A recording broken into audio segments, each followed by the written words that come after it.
This is the Fantasy Ladder podcast, episode number 5. I'm your host, Steve, at Fantasy Ladder. This podcast is brought to you by the IDP Guys Network from idpguys.org. So welcome back, my fantasy football friends and family. Let's climb the ladder of fantasy football together. So today, we have an extra special show. I have the privilege of interviewing the fantastic Fantasy Gazette. So fellas, please introduce yourselves and tell the good audience, or at least my mom, who always listens, hi mom, a little bit about yourselves. I can start. Yeah, go first. I'm Josiah Ray. I am 26 years old. I'm from Wichita, Kansas. Co-founder of Fantasy Gazette, along with Hiron Klukas. I'm 27, so I'm a little bit wiser than Josiah at this point. Okay. But yeah, I'm 27. I currently live in Delaware. I'm from Alaska originally. And yeah, I mean, Josiah and I had some fun starting this last year, and that's about it. I mean, I work, I own a couple businesses, work for myself. So that's what we do. Awesome. That's great. So last year it got started. What led to the start of it? Josiah, why don't you take this one? Yeah. Well, we had known each other for a few years, and we've played, fantasy football for a while, and we were in a dynasty league. And one night, one of the guys that we played dynasty with, he put a player on the block. So we see that pop up in the chat message. I think it was Cam Akers or something. And immediately puts in the chat right afterward, he said something along the lines of like, hey, I want a ton for this player. Right. Advertising. Advertising that he doesn't want the player on his team. And then immediately says like he's super valuable. So we immediately started making fun of him to each other. And I happened to make fun of him in headline form. I said what he did in the form of a headline. And immediately we were both kind of like, hey, no one's doing this. Like we like satire. We see satire out in the space. No one's doing this for fantasy football. Let's maybe take advantage of that. Let's see if we can create something that no one else is doing. And it was born out of us making fun of somebody that we played Dynasty with. Yeah, and I was gonna say, good. Yeah, Josiah is one of those guys that has like 8 million ideas, and one of them's really good. And that is true. Come to me with this. So that was the 8 millionth idea, and I was like, bruh, like this is good. Plus, we just really enjoy making fun of people. So if we could do it in the public eye, good. Yeah, I love it. I love it. So you did touch on that. It is satire. So again, if you could explain for my mom at least what exactly Fantasy Gazette is all about, and what do you all put out on there? Oh yeah, I mean, we're the most trusted satire fantasy football news network in the universe. I mean, 100%. Yeah, this is what we do. This is who we are.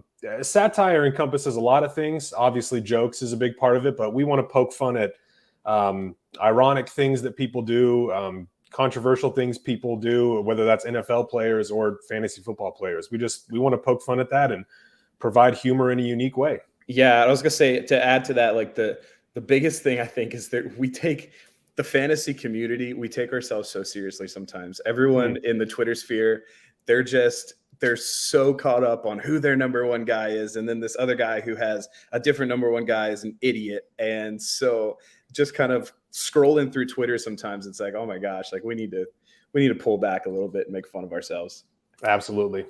And I think that's what I really have grown to appreciate the most about, because I really do take it very seriously, but I also do enjoy all things comedy. So this is just like the perfect marriage of my love for fantasy football, pointing out the absurdities of it, and then having it be delivered in a really, honestly, smart way. Like it's all goofy and ridiculous, but satire to me is such a heady form of comedy that when it's done properly, it's really very little can top it.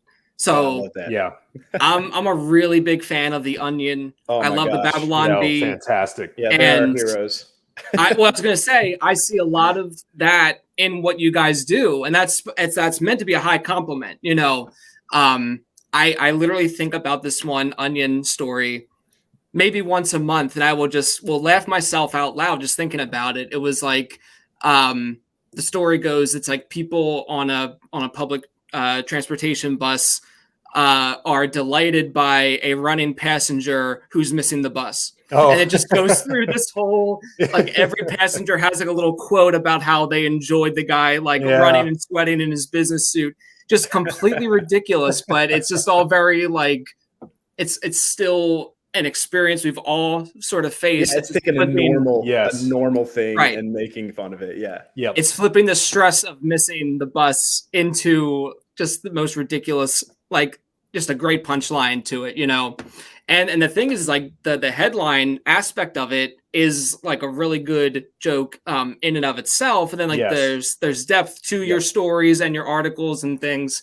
But we also do like memes, you know, and things like this. I'm thinking of the Tom Brady Go-Gurt billboard. The billboard. Let's effing Go-Gurt. Yeah, that's right. Yeah, it's so good. Actually in Tampa. I saw it. Oh, gotcha. Oh. So you just were reposting on their behalf. Yeah. No, that was just a photograph that Kyron shared with everybody. Yeah. No, gotcha. Steve, I love what you said about satire being heady. I think that one thing that we try to do within our niche is we try to be, you know, we try to be smart with the way we deliver our comedy. There are some jokes that are just kind of dumb and we throw them out there to just, you know, get a quick laugh. But a lot of things that we'll put into the articles or the work we'll put into the headline themselves is to flip something that we see happening a lot on its head, or to flip a way that people are talking about fantasy in an incorrect way. We'll make a joke out of it. And we want people to kind of, you know, see themselves in it a little bit. You know, that's what works with that Onion article is you can kind of picture yourself being on that train and, oh yeah, I would totally laugh at that guy being late. And that's kind of what we want to bring. Definitely. Yeah. But just going back to the taking everything so seriously, like will see, you know, a take or like a ranking that will upset me, you know, just like literally, and I'll just like doom scroll and then I'll just see like a funny thing from you guys. So I really do appreciate the breaking up of the seriousness of it all, you know. So I absolutely love it. So obviously you guys have the oh, of course. So you guys have the Twitter account, you have the website, anywhere else where we can engage in your content? Yeah, we are on Instagram, and actually Josiah does most of the work there. Most of that is you know, copy paste from our Twitter. But for people that are more active on Instagram, we post a lot of our memes on there, some links to articles with a quick little excerpt, and some story stuff as well. So yeah, Instagram. And we got a TikTok too, don't we? We do have a TikTok. I've uploaded about a handful of videos there. I'm trying to figure out that platform still. I want to keep getting better and delivering some more interesting content over there. Sometimes I'll see like the Onion, they'll post articles on TikTok and like as if they're announcing it like on the news. So we might be bringing some stuff like that. But yeah, Instagram and TikTok and the website, that's pretty much all right now. I love it. Yeah, just the more the merrier. But then that means like that's just like an extra bit of grinding, like on your guys' end, right? So like, what is like the process involved for you guys to like sit down, nail out? You know, do you just kind of nail out a lot in a day? Is it scheduled out like weekly? Yeah, I just walk me through that. I'd love to hear that. Yeah. Guys, I'll start. Just kind of walking through my process of writing it's so much easier for me to actually think about a catchy or like witty headline, just an absurd headline first. And then if I pull that headline together and truly like it somehow connects my articles, the funnier my headline is, the funnier it allows me to be in the actual body of the article. So I just kind of sit down, I think of some ridiculous, absurd thing, or I scroll through Twitter. Like I'll literally pull up my phone and I'm scrolling through Twitter and I'm like, oh my gosh, this is the dumbest thing I've ever seen. And I'll pull up and try and write a headline about it. So I start with a headline when I'm writing my articles.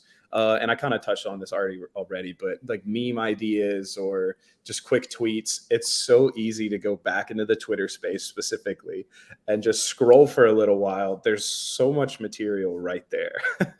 So I don't put out as much. Josiah's done a lot of our recent content. I've been in a little bit of a busy season, but I'll work on something for a while. And a lot of times we'll go back to stuff that we've had in drafts and then push that out. Gotcha. Yeah. Honestly, my process is pretty similar. I don't have a much different process than Kyron. I do start with the headline as well. Twitter can just be such a treasure trove. I mean, there is no shortage of hot takes that people are throwing out there, or graphics where, some random tight end is like 5th overall in Dynasty and he's caught like 10 passes his whole career. And you're like, wait a minute. Maybe we could do something here. Or, a new running back has his quad photo go viral, and we can make fun of that too. There's no shortage of material to make fun of on Twitter. But in terms of writing, I'd say most of it probably comes from inspiration, like on the spot inspiration, something that I see. Probably like 80% of it is from that. The other 20 is more like planned out articles, things that are lists, or more focused on, like these are the types of things you can say, or don't say these type of things to dynasty players, or don't say these type of things to 0 RB drafters. Those we put a little bit more work into. We'll kind of bounce ideas. 0 RB truthers. We'll put a little more work into those. We'll send ideas back and forth. Like Kyron said, I do handle most of the writing, but nearly any article that I am writing, or any jokes that I'm putting in there, or memes or quotes that I'm making, we send them all to each other. So any type of joke or headline that I want to make, Kyron takes a look at it and he basically proofs it for me. He's like, okay, this is. There's also sometimes we're like, okay, do we really I know what you're going to make say. People mad? like how far can we actually take this joke and not get canceled because we're not the Onion quite yet? Yep. Yeah, there's a lot of that. So I was curious about that. Like, I wasn't sure if you just each just think of your own thing and run with it. So it's fairly collaborative. It's mostly a team effort, which I think is cool. Kind of keeps you in check and a little bit accountable as well. Yeah. Like if I'm if I'm feeling a certain way, like a little extra edgy, I don't need to send that tweet or whatever. You know what I mean? I don't need to make that joke. Regular occurrence. Yeah, our text messages. There's probably been a couple of dozen times I'm like, hey man, I'm going to put this tweet out there. I'm going to put this quote out there. What do you think? And Kyron's like, you probably might not want to say that. And I'm like, all right, I'm cracking up in my house, like crying about it, but I'm not going to put it out in public. Well, that's the problem I've found within my own sense of humor. Cause I every now and then I'll try to put something that I think is funny, but I'm kind of a sicko. I can really entertain myself quite well. So I don't know if that's if I'm insane or if that's normal, but just because I think it's funny. Your mom follows you. That's right. Of course. Yeah. She just has 2,000 accounts. That's the majority of my, that's how you got 2,000 likes on every post. That's right. Yeah. That's the key. That's right. But so I will put something out that I think is very funny. It might not get as much traction. Do you guys worry about that when you put something out? Do you make something and think, oh, this is gonna kill? Or do you think, well, I think that actually didn't go over as well as I thought it would? Is there any that occurs with you? Yeah, we have quite a number of times that we'll tweet something or post something, and in my head I'm like, that was a pretty dumb joke. I didn't put any thought into that. And boom, hundreds of retweets and likes. And then we'll put a ton of effort writing and revising an article after a couple of weeks, and we'll put it out there at the optimum time, and we're excited about it. It's catchy, it's funny, it's smart, and it just doesn't happen. And that happens a good amount of the time. Yeah, I was to say one of the formats that does really well for us is the quotes, the real 100% true quotes that we put out. Oh yeah. Yes. Those do really well for us most of the time. And then there's sometimes that they don't. And we've tweeted stuff before and I'm like, this is the funniest thing I've thought of in a long time. And I'll tweet it out and there's 2 people that like it. I'm like, all right, thanks guys. And then we put out a quote that is just kind of haphazard, random, and it just goes crazy. Yeah. Yeah, I find it very impressive. You'll turn a big news item around on its head like that. Recently, you had the one about you made the one about Malik Willis after the Ryan Tannehill quote about not being a mentor. Yeah, and then the other that was more of a direct quote. I'm drawing a blank on what it was now, but I was like, oh, that's great. Then the other one that you did, which I do remember in much more detail, was the Calvin Ridley suspension was decreased after the NFL learned he spent his gambling winnings on steroids. That was just like that's it. That's fantastic. Oh my gosh, that was so funny because it was off of the DeAndre Hopkins suspension, and and the Calvin Ridley situation has been brewing and stuff. Really great stuff. I absolutely love it. I hope everyone and their mother checks it out. But yeah, so I just want to kind of get a sense of where your guys' sense of humor developed. Would love to know what maybe movies, comedians shaped your sense of humor. List your comedic heroes, influences, just kind of rattle some of that off, and then we'll have a fun time seeing if we match up. Josiah, I want to go first. All right. All right. Yeah, no, you got it. Okay. Well, starting first, I would say like my biggest comedic hero is actually my dad. Perfect. My dad has got that super dark, shouldn't say certain things in public type humor. And even as like a little kid, I remembered laughing, and my mom would actually get upset with me for laughing at my dad because she'd basically given up on my dad. And so that kind of trickled down to us, and it's always been that way. And like my youngest sister is just, I mean, she was 6 years old and would just rattle off these horrible things that she'd heard somewhere. We'd be like, oh my gosh. So definitely my dad. I also am a product of millennial sitcoms.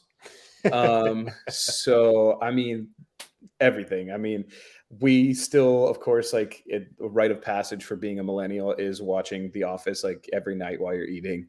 Parks and Rec. One of my absolute favorites that is underrated in a lot of circles is Arrested Development, which I think is the one that goes so much further than others.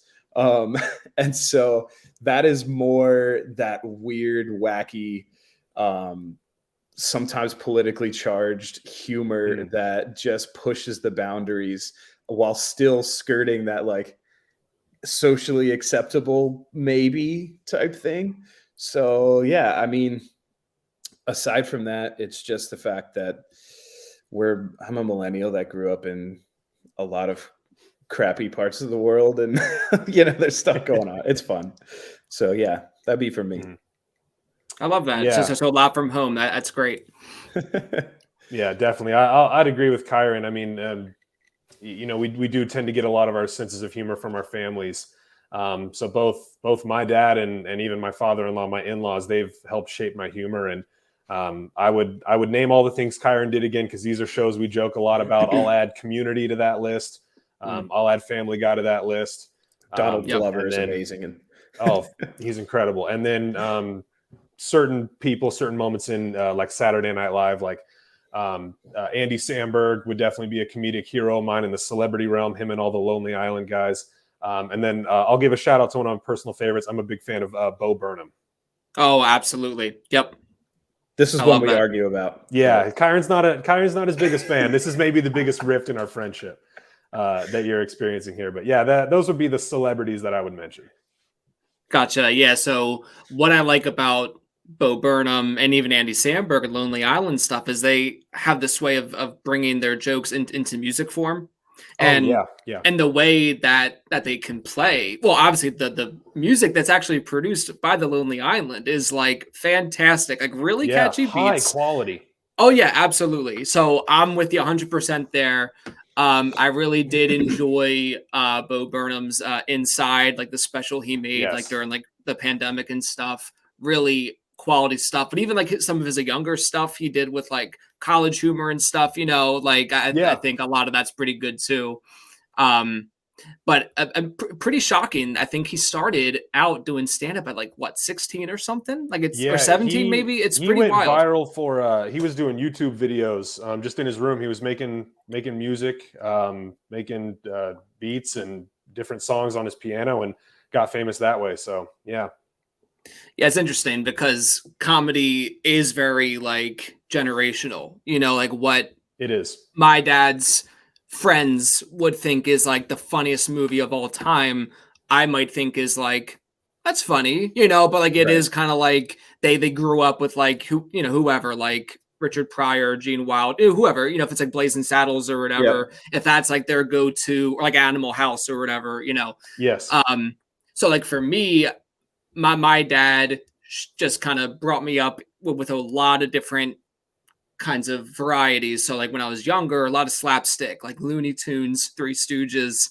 Oh, And yeah. then getting older, we had like every album of like Weird Al, so there just was like tons of like Weird Al Yankovic in the house. And so that's maybe why I like a lot of that musical stuff too, like Flight of the Conchords and things like this. So, and then to your point, with like the TV shows, Arrested Development is near the top for me. Yeah. Scrubs. Oh my Joe, goodness. I was going to mention, go back to Arrested Development. Another, like, just the hero of Joe Bluth. Like, Oh my gosh. just the quick and ridiculous nonchalance, I guess. Being able to say a joke without laughing at all. That's a skill that I like to have. Yeah, I couldn't imagine. Yeah, that is talent. That is real talent. Yeah, so big fan of stand-up. I could rattle off like 100 names, but like, Brian Regan, Pete Holmes, there's so many. Even like Anthony Jeselnik, who I kind of have to be more in the mood to listen to, but just the way he's able to formulate a joke and the punchlines as like, shocking as they can be sometimes, you really have to recognize like, man, like that is actually an amazing written joke, So yeah, I try to take in as much as I can, just because I do believe like laughter is the best medicine, and especially as it relates to fantasy football, because fantasy football is pain. I'm very happy. It is. I'm very happy to turn to the Fantasy Gazette to kind of break up some of the heartache, but we do too. Oh, great. I love that. So as far as like a schedule goes for you guys, do you post daily or is it a couple times a week? If you could remind me of that, like how often can people expect to see stuff through your feeds? Yeah, that's a good question. That's something that I want to work to continue to get more systematic to where it can be, on the dot. But for now, it's just kind of different depending on the week, depending on what's going on. But one of the main goals that we had with this was we wanted a new piece of content every day. So at least one new thing is hitting your feed. And it's not going to be a new article every day because that takes a lot of brain power. It's not going to be a new quote every day because that gets played out and you'll get tired of it. But we'll kind of rotate through our main pieces of content, articles, graphics, the quotes, or just like a tweet with a GIF of a player at the bottom because people love to throw out hot takes and then a GIF of that player at the bottom. That gets me on a sidetrack, but last summer we got Mike Clay from ESPN because we tweeted out that I remember this. Kyron's remembering this one. We tweeted out that Todd Gurley was a dynasty sell because he had turned 27, and Mike Clay tweeted out something like, "Man, fantasy football is wild. This account just said you should sell Todd Gurley." And that was just been sold like 4 years ago. Yeah, that was another just inspire-based post. But every day we want to have something new for you guys, and we'll kind of cycle through our main things to do that. And if we're both really busy that day, then we just tweet fantasy football. Yeah. We have a good library of articles now too, so you'll start seeing posts that we maybe have posted last summer or last spring, and you'll start seeing a few more of those. And we'll occasionally repost articles that are even a few weeks old just so that you have a chance to see those too. Yeah, the one that stands out, I think it was that similar situation, was the top 10 white greatest white NFL. That's a Kyron Klukas special. Yeah. Oh my gosh, so good. Yeah, wasn't that the one that one of our like loyal followers called us out on? He said, "If you're a real fan, you'll know this was a repost." Yeah, exactly. I think that was Themi. Yeah. Oh yeah, shout out to Themi for sure. Yeah. And another Kyron article I'll bring up from that was the Brandon Ayuk article. We said a 49ers coach. That article absolutely blew up, and the time it blew up was the second time we posted it. Yeah, that was weird. Mm-hmm. It came out in February. That was the first time we sent that one out. I posted it again in April, which is kind of every now and then we'll repost some stuff. put a different caption on it, it went crazy. And That's we have no awesome. way of knowing when that'll happen. Yep. Yeah, so it's kind of scrolling through the site. This one, controversy, 49ers wide receiver coach heard shouting, "Let's go Brandon" at practice. And just a picture of Brandon Ayuk. It is amazing. Oh my gosh. My inspiration from that came a little bit from the fact that most of my family are those very, very right-wing leaning people. Oh, sure. And occasionally I hear some stuff echoed from, and I was just like, all right, this has got to be. And the best part about being, satire is, first off, not a lot of people normally do see our faces or our names, so we can kind of hide behind that a little bit. That's fair. That's fair. And being able to play both sides of the coin and just make fun of absolutely everyone is one of my favorite parts of this. Well, and I think you bring up a good point, because it's like if you're dishing out to one, you might want to dish it out to the other. And I think that's fair. I think that's the way it should go, because there are absurdities on both sides of every coin, right? Absolutely. Political, regarding sports fandom, the whole thing, Yep. So I think it's great. Real quick here, would you say there's any subject that is like untouchable as far as like content you guys would make? Like, did you want to try to just keep it like more to just football stuff, or would you want to branch out to like other sports, or just general controversial topics? Like, you kind of use wisdom with that. Like, what do you guys think? Yeah, go ahead, Kyron. Yeah, I was to say, I don't know that there's anything specifically like full on ever not allowed, but you do have to be still mindful. And I think when some things are certain, like super fresh, I'm going to shy away from it, especially when it comes to some moral things, or like, I mean, just throwing this out there, we're having the, not that we somehow tie fantasy football into this, but in the US right now, everyone's going crazy on both sides for Roe v. Wade. Sure. Right. I'm not going to put out an article that's remotely touching that right now, simply because it's not going to be received well from anyone. I spent about 15 seconds trying to craft a headline around it and immediately gave up. I'm like, no, I'm not even going to try. Yeah, you kind of, the way I look at it is like, I probably would think I have more to lose than to gain. Yeah. So it's like, I don't know, I'll just kind of let everyone else kind of fight over that. Yeah, no, for sure. But yeah, it is an interesting thing. It's like, comedy is just a good way to kind of laugh at certain things, and that can be somewhat therapeutic too, but it is just one of these things you kind of have to weigh. But so, any future plans for the site or for what you guys are doing? Anything big coming up? Any changes to what you guys are doing?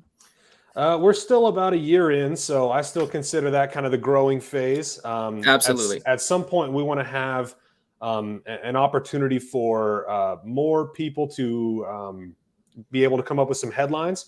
So I've seen some websites like Hard Times News will allow you to submit headlines. I think The Onion does as well. And so that might look like us, putting a thing on our website, something in our coding to allow people to submit some headline ideas, and we can craft the article around that. That's cool. We've talked briefly about maybe bringing some people on. We joke a lot about unpaid interns, so if that happens, you would be an unpaid intern, for real. But at some point, we want to expand and have more people able to write, so we can bring in some different styles, some different types of jokes. Always good to have variety in comedy. Reaches out to more people. So that, and then TikTok. TikTok is something that I want to continue working on. Want to continue getting better at that software, because it's still new to me, but I know that the algorithm that they use is fantastic for growth. You can get an insane amount of views very easily. One video we put out has like 11,000 views, and it honestly wasn't even that good. Like, we could do so much better. There's so many Gen Zers on there, and they will laugh at literally anything. So let's hit them up.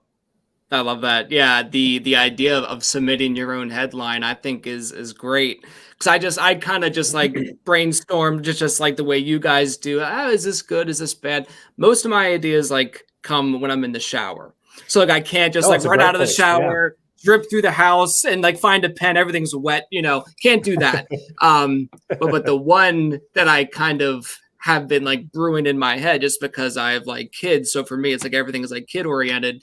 I just thought like the idea that like a fantasy football player decided to shift his attention to like a drive of like a player he just traded away instead of watching his newborn like take his first steps, like I thought like that would be kind of a funny thing. Like everything is just like kid in my mind because I have a 6 and a 4-year-old, but like I don't know, just like football's definitely more important than first times. That's right. Yeah, it is.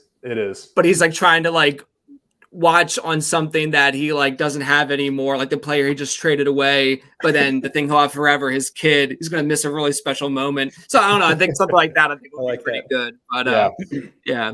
But I love that idea though. I think that's really cool. But TikTok is wild. I myself being 32, when I made an account just to try to get more eyeballs on what I'm trying to do here, I felt dirty making the account. You know what I mean? Like this is just for like 10-year-olds, 12-years. But there's a lot of great stuff out there. I wouldn't tell my dad that I had a TikTok. Oh, right. Yeah, exactly. He'll ban you from the family. But no, but there's a lot of great stuff out there. And I completely agree. Yeah. It is a fantastic way to grow. So really look forward to that. I think I was going to mention too, one of our other future plans, actually the only future plan we started this for, is we want to be in the Scott Fish Bowl.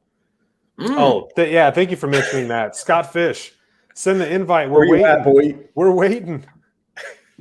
I think the next round of nominations, I think I know whose name I'm going to throw out there now. I saw the back of his head once at the Fantasy Expo. So, oh man, you were so lucky. That's awesome. Yeah. Yeah, I'm still debating. Maybe we can like touch his cloak as he walks by, and we get an invite. There you go. That's right. Yeah. I myself am debating if I'll make it out to the expo. It's not that I don't want to. I absolutely do want to. Just a matter of childcare and vacation days of work and things like this. But I mean, that looks like it's an awesome time. I struggle with the fact that the majority of it is on Sunday. If it was on Saturday, it'd be a lot easier, but got to get back for Monday. That's right. Yeah. Yes, I'm talking. So I'm only in Pennsylvania, so it's like a 6-7 hour drive. So it's doable, but just life with kids is just it's already I'm already like half zombie all the time. So for sure. Just one of those I've thought about going to. We actually I went out last year and hung out with a lot of the Dynasty Rewind guys. A couple of my friends are part of that group, so there's a lot. That's of fun, awesome. But, yeah, very cool.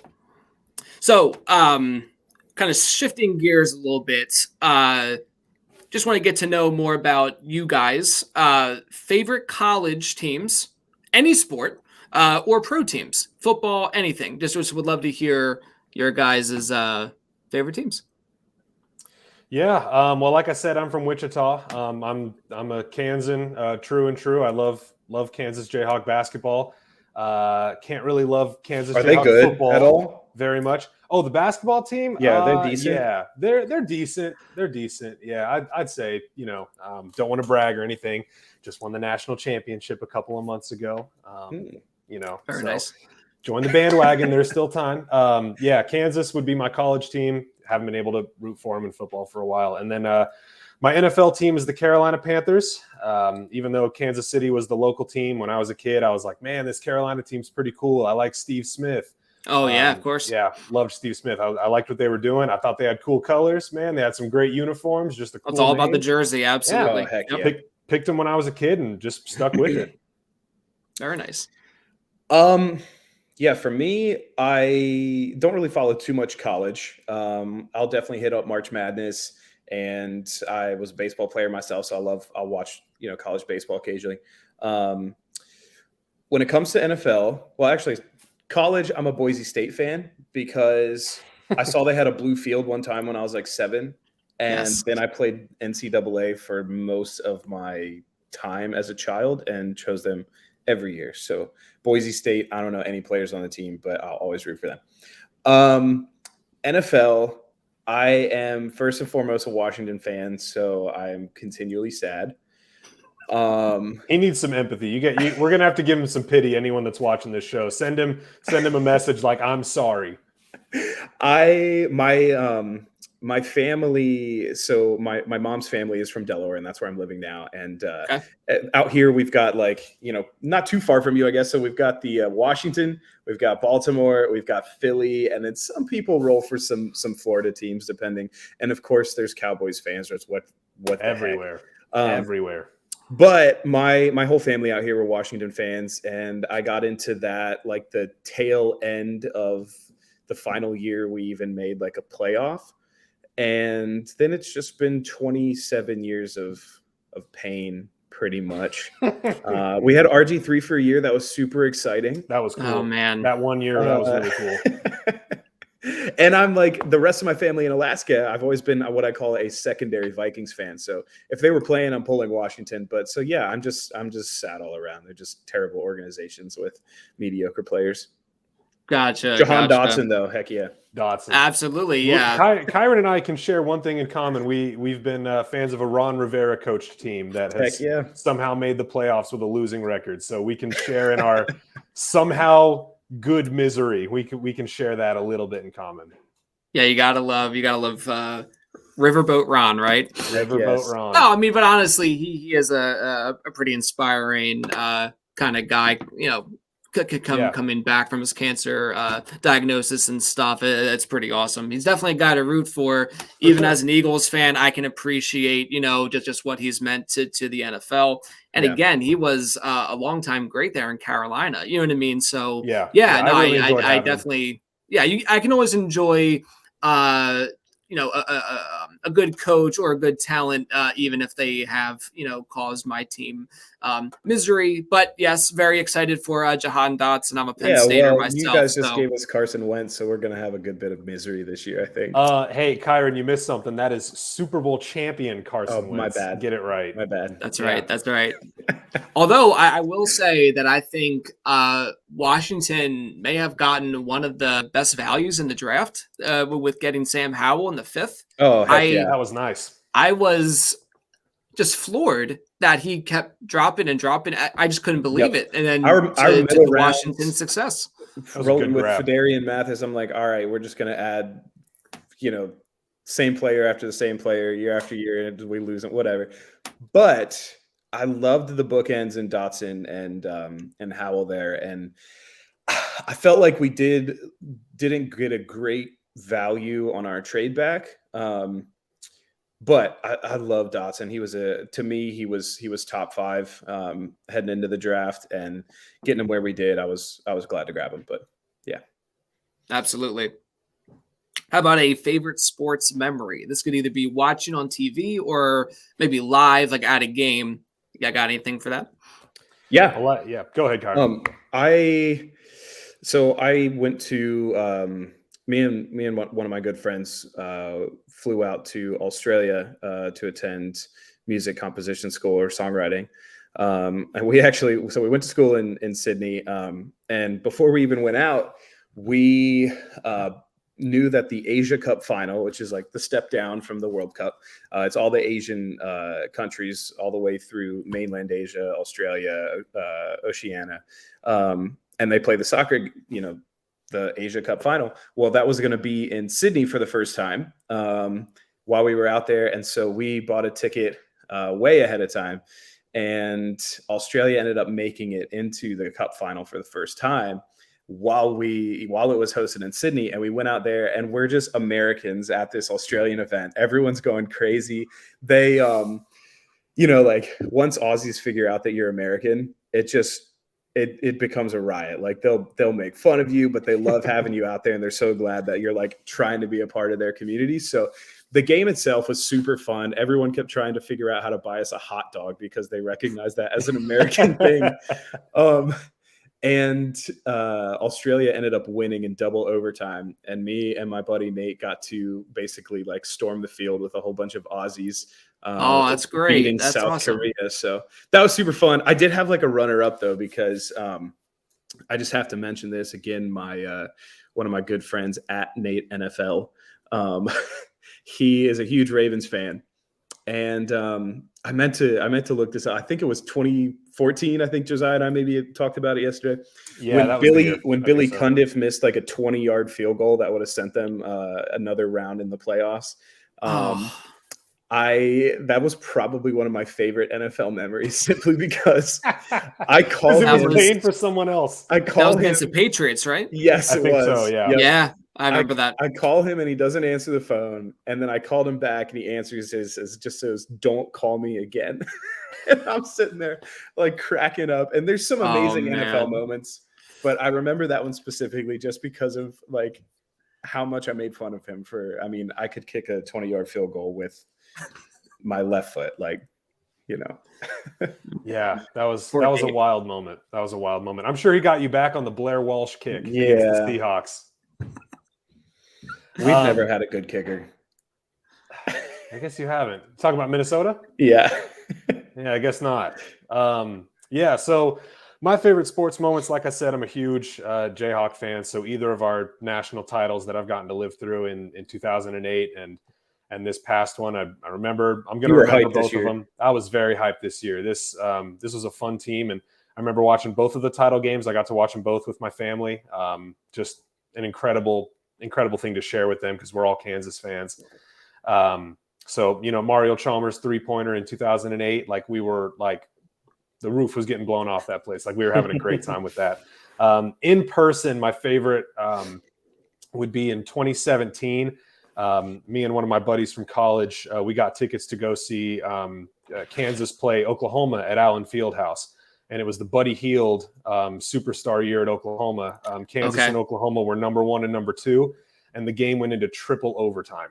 That's crazy. Wow. Yeah. All this hype around this game. Everyone's talking all week. It's going to be a great game, And it absolutely went way past what anyone could have expected. An incredibly dramatic game. And then since this is a football show, I got to mention my favorite NFL moments. I'll put a tie for my favorite NFL moment. That would be the David Tyree helmet catch. Heck yes. For the Giants against the Pats. And then Marshawn Lynch's Beast Quake run. Against the Saints. That run made me feel like I could do anything. Mind. Oh yeah. Definitely. Oh, those are great answers. Yeah. For me, I was. Yeah, I got to hear yours. Fortunate enough to attend one of the Phillies World Series games against Tampa Bay Rays, like the 2008 when they won the World Series. We got tickets to, I believe it was game 3. It was, if you remember anything about that, probably not. It seems maybe it's. I'm a Phillies fan actually as well. Oh, so. Perfect. Awesome. Yeah. Well, that whole series, it was like raining. Like it was insane. The one game, the final game that they ended up winning was delayed and they had to finish the next day. But anyway, the game we go to, it was delayed. The start was delayed by 3 hours. And then. How many hot dogs did you eat before it started? Oh man, I honestly don't remember much about the lead up. I just remember being like really just mad because it just was pouring down rain. At least we had like standing room tickets, so we were like covered, like we weren't soaking wet. So that was good. But the game ended on like a walk-off hit, and it just was just the best. You know, it's like you want to be there and go through all the time and the traffic coming home, and you want them to come away with a win. So they got to win. Carlos Ruiz hit a grounder down the third base line just to end the game. It was fantastic. We didn't get home till 4 a.m, but that's the best memories. That's one thing. That's a great game. I was gonna say, I love NFL. I watch more football than I do anything, but attending baseball games in person. I played baseball growing up. I played in college, and baseball games at the stadium are amazing. Everyone just has like a sense of camaraderie. Like you go to an NFL game and there is going to be someone try and throw something at you. It's a lot of fun, but baseball games are just, I don't know. It does feel American in a way. I don't know why. It does. Definitely. It does. No, for sure. Then a close second for me was I was able to see the Eagles play in London 3 years ago. Wow. Okay. They played. Yeah, I have an aunt and uncle who live in London. That's awesome. And so it just was like a nice opportunity to just take a little extended family vacation to see them.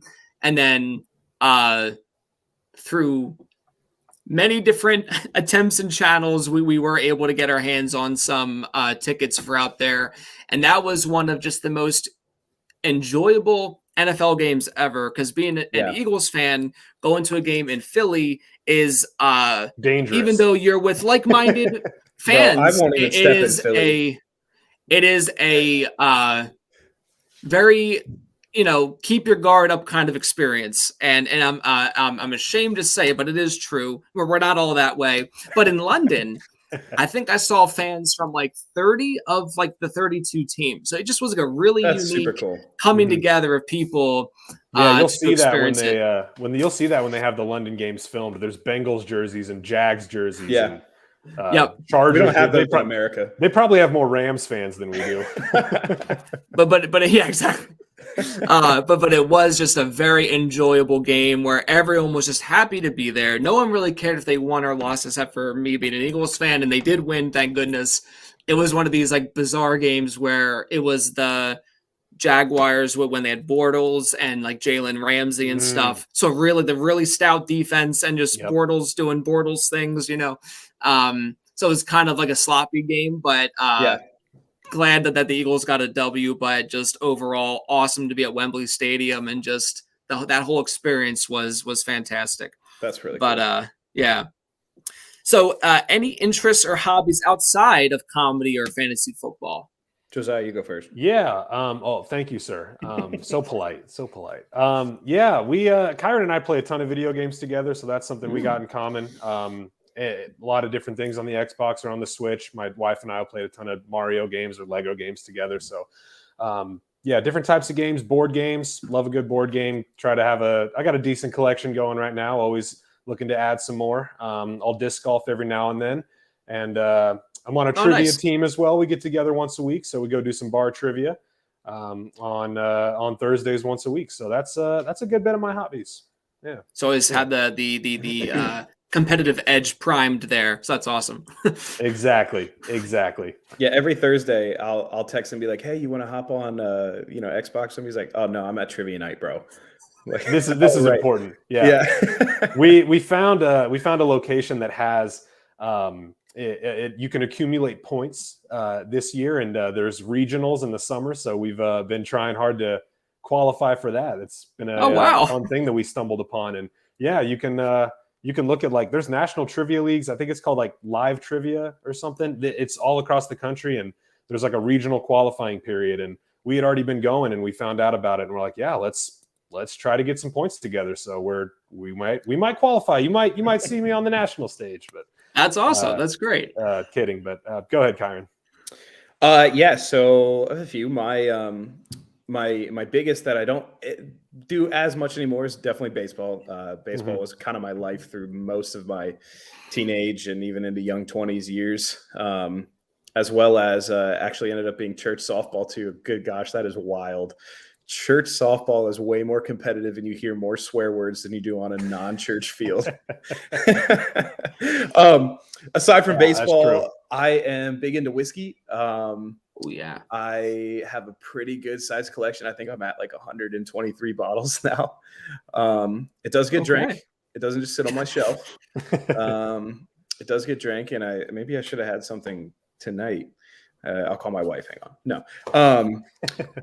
And then the other one that, besides video games that we mentioned, is astronomy. Actually, I know that's kind of a weird mix of things: baseball, whiskey, and astronomy. But I do love stargazing and a little bit of what they call astrophotography, which is pretty self-explanatory. I've always been fascinated with the stars and how absolutely gigantic and unexplainable everything is. So.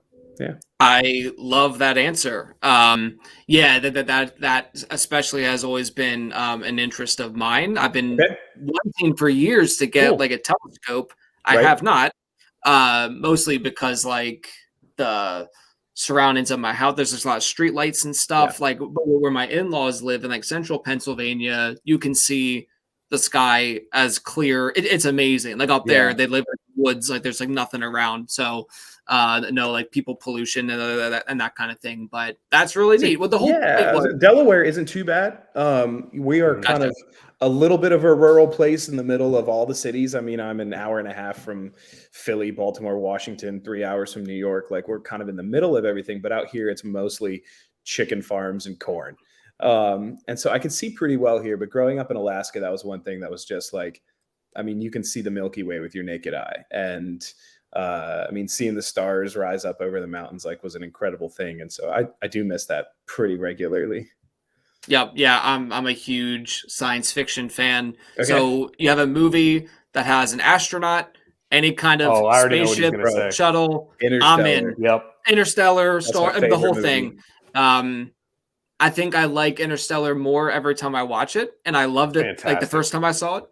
Well, I it's saw everything. that It's the music. It's everything. I Yeah. saw that in what was at the time. I don't know if it's changed now, but the largest IMAX in the world in Sydney. Whoa. And me and my buddy got to watch that in the IMAX, and it was like I walked out of there just like I could barely like walk. It was amazing. Wow. That's awesome. Yeah.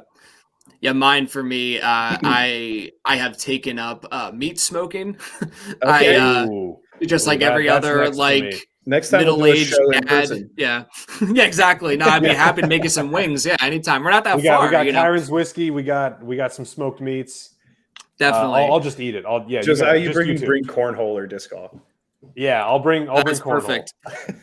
Yeah, so that's a hobby I've taken up, which is funny because one, I'm like not a very good cook. So let me learn the most physically and time consuming way of cooking. You know, so it makes no sense, but the reward is definitely worth it at the end, you know, for sure. Hank Hill wannabe. That's right. Yeah. Oh, that's great.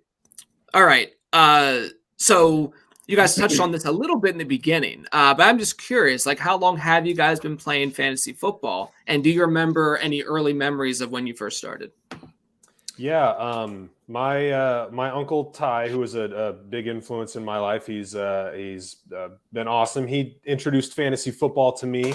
I want to say I was about 13 or so this was about 2008 maybe. Okay. I remember he was like, hey, like, have you heard of this? I was like, yeah, kind of. He's like, well, like, we got a league together with some other of my cousins and family members, and introduced it to me. Like, fell in love immediately. I was like, this is so cool. Like, you can accumulate points based on their stats. So like I was I collected sports cards as a kid. So, I'm already looking at stats all the time. This is accumulating stats. This is watching the games with more interest on it. This is, I didn't realize it at the time, but this is gambling.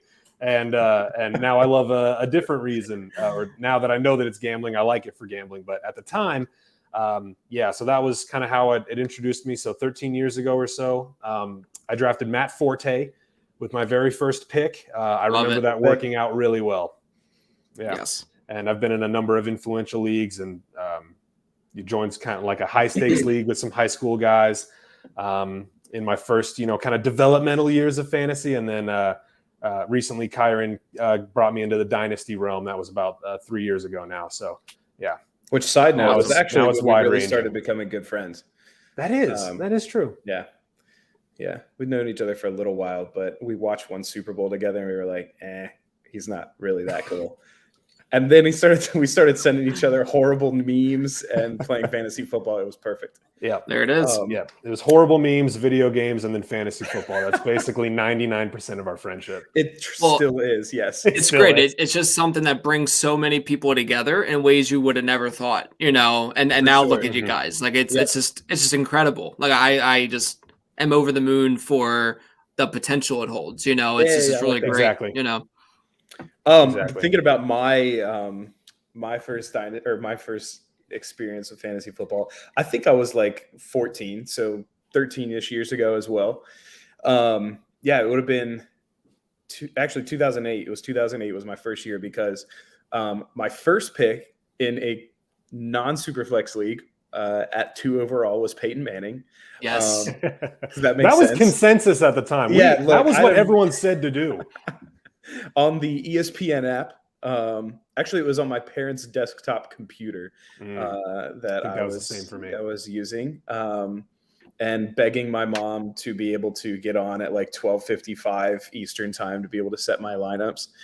So that was fun. But I did draft Andre Johnson then in the second round, and Andre Johnson, that was the year he went like 1,600 yards and like 115 catches, I think. And I fell in love with Andre Johnson for a couple years. Absolutely. That's Great great. player. Yeah, I think we And then he started punched him in and the Cortland Finnegan, yeah, right? Cortland The Finnegan. Cortland Finnegan Yep. fight, man. For some reason, like, at that time, like you're a teenager, like you'll rally for anything. Like I hated Cortland Finnegan. Yeah. I felt me punching Cortland Finnegan in that moment. I'm like, yes, finally, someone's That's hitting right. this guy that I hate for no reason. Absolutely. Yeah, I started, I think it was 2005. And just like you, it was for me, it was Peyton Manning or bust. Like, Oh, I yeah. just was such a, yeah. he just was, well, I guess he was doing like some of the commercials and stuff at that point, but just an awesome player. Like, if I get Peyton Manning, I'm set. I don't need to worry about anything else. And of course, I didn't do well. It's like 3 times the size of ours. Like you can literally see it. That's right. Yeah. So I remember definitely he was like priority number one. And then after, just losing money, you want to like actually like, oh, well, maybe I should actually like learn more about this game and, and everything else. Yep. But was always redraft until about 4 years ago. I started doing Dynasty and I'm just like hooked. I mean, I'll still do like single season leagues and stuff, but for me, just the way that the season never ends and there's different ways you can kind of gamble on value or sometimes sell high on value, depending on the calendar of the season and stuff. Really exciting in the middle of a couple of drafts right now as we speak. So was just doing some wheeling and dealing before we hopped on here, but I had to shut the phone off. I had to just because I'm just gonna be way too distracted looking at and that. You're gonna look at I it and see a whole bunch of @s saying, "Yo, you're on the clock." Yeah, that's right. Yeah. OTC. That's gonna be your. Fortunately, this one has a 24-hour clock and like the rookie pick, so everyone can just take their sweet time with like work and stuff. So, but yeah, I just absolutely love Dynasty, especially. But redraft still holds a pretty special place in my heart for sure. Any favorite type of league? Yeah, I saw. I saw that you put this in the show notes, and I'm like, man, that's such a hard question for me because like I do like them both. I would probably lean Dynasty just because straight up, I do feel like I have an advantage. I am. Being a Washington fan, I could care less about our players. Like, I'm not one of those guys that is a homer and is going to draft things or draft players for my team. I'm pretty analytical, and so being able to just run some numbers, be full on emotionless, and just value to value, be able to play. I think I love Dynasty for that reason. Like you're saying, you put in some work, really like looking into the players. It really actually did start getting me a little bit more into college ball, being able to look at some of these guys coming out. And then think about their value, in the future. Like this year, one of my guys, and Josiah's, I think, cried himself to sleep at night because I grabbed Trey McBride in every single draft super late, only because he's the tight end one. And it's not that I'm super in love with him, but throw a tight end on your taxi and sit him for 2 years, and then you have a really viable tight end to play. And that's one thing I love about Dynasty, because he's not going to get drafted in a redraft league unless someone's crazy. Right. And he shouldn't be. But you've been getting him at 210, 211. No one else wants anything to do with him. You're the one willing to pivot, and it usually works out. Yeah, because my teams are like stacked anyways, so I don't need any better players. Perfect strategy, because Urge is still just there. Get the better players and win the games. It's not hard. That's right. Yeah. Flip side of that, though, I was gonna say, like, I probably would lean Dynasty, but I love redraft too, just because if you get yourself in a pickle in Dynasty, you're stuck there for a while. You can do a pretty significant 1-year rebuild if you're willing to let go. But redraft is fun to just hop on and draft players you wouldn't draft in Dynasty, or go out and get. I can go out and get Jahan Dotson this year if I want to, and just pray that he. I don't know. I don't want to pray that McLaurin gets hurt, but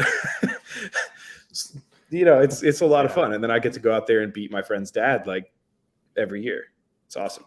And the values change so quickly. It's you could do a trade and then a month later completely regret. It's just so fascinating. I love seeing someone like have to drop like Joe Mixon day one because he tears his ACL, and you're like, oh man, that sucks. And then you get a great trade offer from them because they're barely treading water. Yep. Definitely. I've played a variety of them. Redraft has a special place in my heart. I have a home league, redraft league that's gone back like over a decade now, and it's like Christmas morning, the day that we draft. Yes. So Kyron was the first one to introduce me into Dynasty 3 years ago. We're in several together now. I've certainly fallen in love with it. It reminds me so much of running a Madden franchise or a 2K My League that, Right. it's just so much fun to run franchises like that. Yeah. You have to make long-term investments and weigh them against short-term investments. And you got to look at players kind of like the stock market a little bit. Where Kyron is more analytical, I will look at a player on my roster. If I get AJ Brown, for example, on my roster, like something will click in me immediately. I'm like, I feel responsible for you. Like I need to take care of you. Yeah, like That's I need right. to take care of you. Like you're on my team. Like I could have you for the rest of your career. I need to handle this a little more delicate. So Not in any Dynasty's of our been a ton of dynasties. fun. We trade people like every day. We've got some leagues with some crazy movement. There was I love one it. we started that is just absolutely bonkers. I think we noticed today that out of 45 draft picks, 42 of them, 48. I think it was 43 had been traded out of 48 draft picks. And it was the exact same. It was the exact same the rookie year before that, the rookie draft before that. So fantastic league in terms of movement. So Dynasty's been special that way. But and I got into best ball last year, and I've been doing DFS 2 years, and those are fun too because you don't have to, if one person's probably gonna have a really great game, you can say, okay, I've got Joe Mixon today. He's playing the Jets or whatever, whoever's bad that week at defense. Yeah. So having a variety is special too. But the most important thing has got to be who you play with. I would by far rather play in a redraft league with great people than a dynasty league with sucky people that don't trade and don't respond to messages. I don't want anything to do with that. I want a league that's fun, that engages in discourse, that trades frequently, responds to offers, and is just pleasant to be around. And has an occasional fight too. You got to have an occasional I want to change argument in chat. Go ahead. My favorite fantasy format is startup drafts. Well, I was gonna. That's why I'm in way too many dynasties, man. I was gonna comment that there is a really unique camaraderie that is held together in a startup or in like a rookie draft. Like it is, even though like we're all like online, kind of chatting it, but that is just a very precious couple weeks or week and a half. That so fun. You are so engaged with these, 11 other people or however many people. Yep. No, I absolutely love that. Yeah, that's such a fun time. When I first started playing Dynasty, I only had one team for like 3 years, and then last off season I added like 7. I was just like, I gotta get more. It happens quick, man. Underdog best ball. That's where you need to be.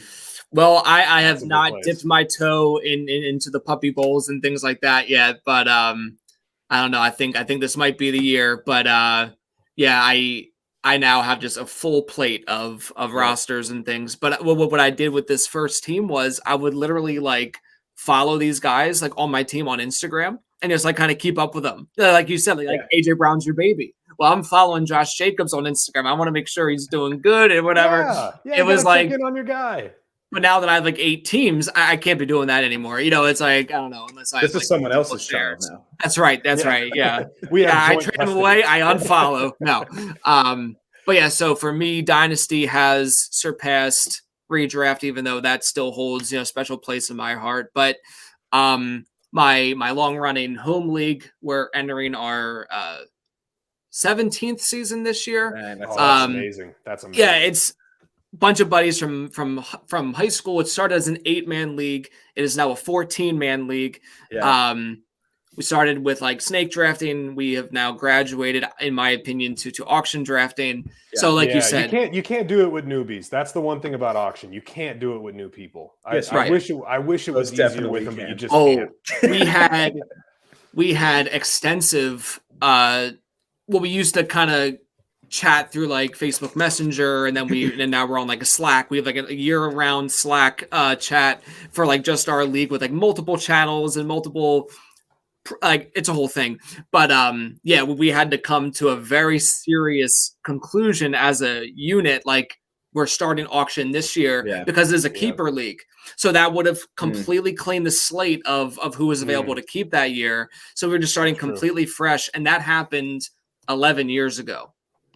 Wait, That's awesome. yeah, 11 years ago. So it is the most intense league that I'm a part of. Any little bit of NFL news, that's what I think about when I start the process. And I'm like, okay, that's just how it works. So yeah, sure, shout out to the Barbarian Horde. That's but either awesome. way, yeah.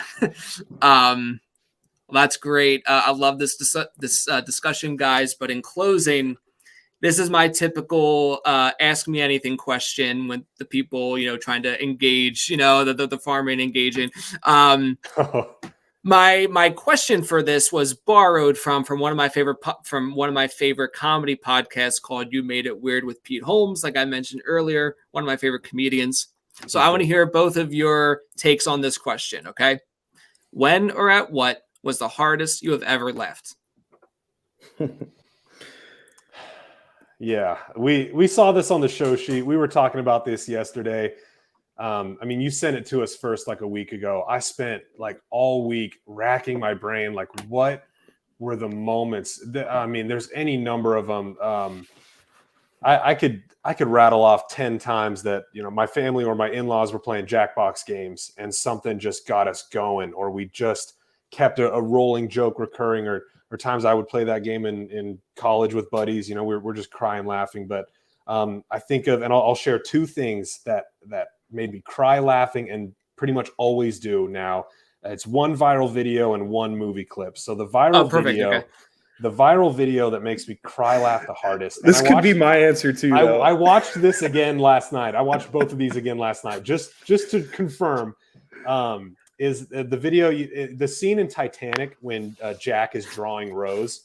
Okay. And but the video is edited and he's doing like a really bad job. He's just like at drawing her. He draws like this awful monster with like terrible like dinosaur feet. And it's like zoomed in on like these features on her, and the recorder music is like getting steadily worse. Oh my gosh. And it's like this childish drawing that just sucks. That makes me cry laughing. Yeah, but okay, I'm sorry. So good. Maybe keep this PG-13 but at one point it zooms in on these like sausage boobs, right? It draws the nipples and you see that. It's so funny. And I didn't want to say it because I was like, I don't know, a PG horrible, like just this horrible music playing in the background. Yeah, the way the music slowly the notes aren't hitting just anymore. Devolves, yeah. And then the movie clip for me that makes me laugh the hardest is Zoolander. So, you've seen Zoolander. The clip where they go get smoothies or something or coffee, and they're driving around listening to "Wake Me Up Before You Go," and they go get into a fight at the gas station, and they're spraying gas on each other. And then one of the male models lights a cigarette, and it all goes naturally up in flames. Yep. Just the way that scene great. has this cheery music and ends in this unforeseen disaster. I can't even listen to that song without thinking of that scene, and I end up crying. You were saying you were like driving down the road the other day and it came on. I was driving to work and that song came on the radio, and I was crying laughing just driving because the song made me think of the scene. So that one's great for sure. That one for me for sure. It's funny how you get like emotionally attached. I was trying to think of the fun time I've laughed the hardest too, and like there's so many times you're like crying laughing, but I can't give that to you because it was something really special with my family, and you try to describe it to someone and you're like, no, that's not funny at all. But I did think of one time. So in college, again, when I was in Australia in Sydney, we lived in Sydney's a really expensive place to live. And so there was at one point I was in a house. I moved out of college housing because it was just, you had inspections weekly that were annoying and everything. So, but the problem was if you wanted to move out of college housing, you needed a lot of students to be able to afford the rent. So I moved into an apartment that was a 2-bedroom apartment with a married couple, right? So who was the married couple was a girl who was from Lancaster who grew up Mennonite. Okay. Oh yeah. So I've been there. Yep. So she grew up very differently, and had, since I branched out a little bit, but was still like grew up very traditionally. And then her husband was from Chile. And then there was a Taiwanese guy who lived basically in the living room on the couch. And then a Singaporean girl and myself, who was from Alaska, and I was stuck in the study that didn't have a door. And the Singaporean and Taiwanese people in the house don't understand privacy at all and just walk in at any time. So it created this place of not understanding each other's cultures, and yet we were all super close. And so there was some crazy stuff that happened, but no one will be able to track him down. So I could say his name, but David, who is our Taiwanese housemate, and he does have a more traditional name, of course, but his English name, David, it was so funny, but yeah, he was the one who spoke English the least. He could get by, but he didn't understand cultural references, didn't understand shows and that kind of thing. And yet he was very, very modest, and very, again, I guess the word is traditional in that he was, where he grew up tribal Taiwanese, and the women wore, a lot of clothing. You didn't necessarily look each other in the eye. And so he had kind of come out of that, but he still was very, very modest and traditional. And we first moved in, and I knew this about him. And he walked out of the shower one day, and he is wearing this gigantic Playboy bunny towel. Okay. And I'm thinking, like, there's no way, like, he knows what's going on here. And then he just kept wearing it. And I'm like, I'm not going to tell him, like, I'm not going to make him feel bad. And then one day he's walking around with this thing all the time. And one day he's actually out on our balcony, which faced the main little walkway that a lot of students from that apartment complex walked to the school. And he is just out on the balcony in his Playboy bunny towel, walking around, and all of these students are going by. And next thing we know, there's this viral video that at our college that went viral on some college-wide app of David walking around in a Playboy bunny towel. And he comes in and sees it, and he's like, why is everyone laughing? I don't understand, like, blah, blah, blah. And we had to sit there and explain to him what's going on. And just the look on his face when we literally Google, we're like, Playboy bunny, right? So we look it up, and he's like, seems like he's on the verge of tears, throws the towel out the window and runs into his bedroom, and then comes out and he goes, I actually really like that towel. I just won't wear it outside anymore. And my housemates, I know it's a long-winded story, but like, we were just cracking up because this dude was so modest, and he was like, you know what? I freaking love that Playboy bunny towel, and I'm going to keep wearing it. And he became known as the Playboy bunny. Oh my gosh. That's yeah, awesome. It is a tough question to answer, but I just love like the thought process that people have going into it, because like the story might not make sense to the person listening, Right. but like, yeah, I just love how people, because there's not a wrong answer, Yeah. and it's just, I love that both of you have these stories about like your families and stuff like that. That's great. You know what I mean?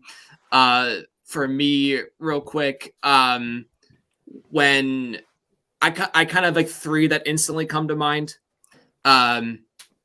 amongst many like crazy high school sleepover, with like my core group of friends, and just times with my college roommates, just unbelievable laughs, like just awesome time.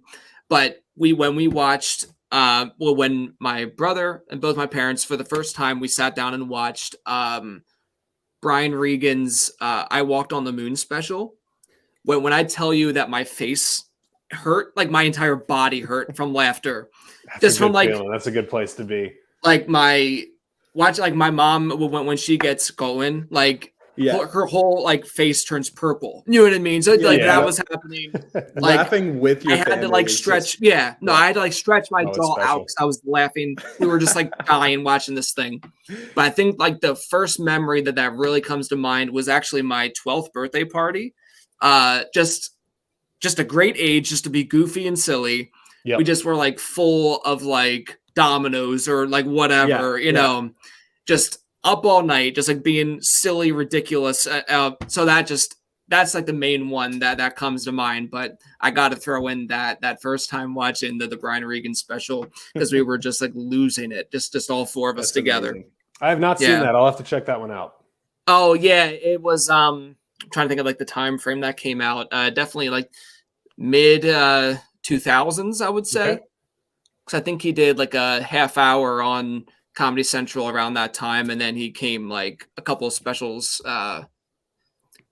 came after that. But I would say like 2000 and I know I was in high school, so maybe like 2004-ish, 2005, that kind of thing. But yeah, definitely check it out. It's fantastic. But Speaking just of like good together, I wanted to mention real fast. This actually, it just made me think of that. And fantasy football bringing people together. I actually this year, just for the NFL draft. So what was that? A week and a half ago.